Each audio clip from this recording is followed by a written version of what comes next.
அன்றைக்கி ஒரு நாள் நைட்டு பயங்கரமாக பசி எடுக்குதே அப்படின்னு சொல்லிட்டு என்ன பண்ணலான்னு யோசிச்சுட்டு மேகியை குக் பண்ணலாம் நைட்டு அப்படின்னு சொல்லிட்டு போயிட்டு கடாயை வச்சேன். கடாயை வச்சுட்டு அதுக்கப்புறம் ஒரு பார்த்திங்கன்னா டைம் 2:05 ஆகுது.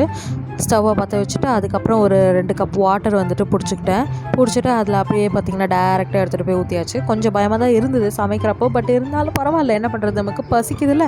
ஸோ அதனால் மேகி பேக்கெட்டை வந்துட்டு ஓப்பன் பண்ணேன். கையால் ஓப்பன் பண்ண முடியல. சரி நம்ம சிசர் எடுத்தே பண்ணிடலாம் சொல்லிட்டு சிசர் எடுத்து ஓப்பன் பண்ணிட்டேன். அதுக்கப்புறம் ஒரு கையில் ஃபோன் இருக்கிறதுனால என்னால் ப்ராப்பராக உடச்சி போட முடியல.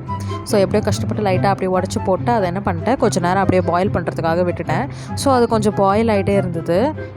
அதை மூடி வச்சுட்டு அதுக்கப்புறமா பார்த்திங்கன்னா அப்பயும் டைம் பார்த்தா ஒரு 5 மினிட்ஸ் தான் ஆயிருந்தது.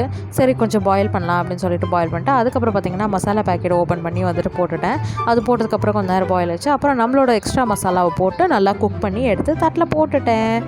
அவ்வளோதான். பாய்.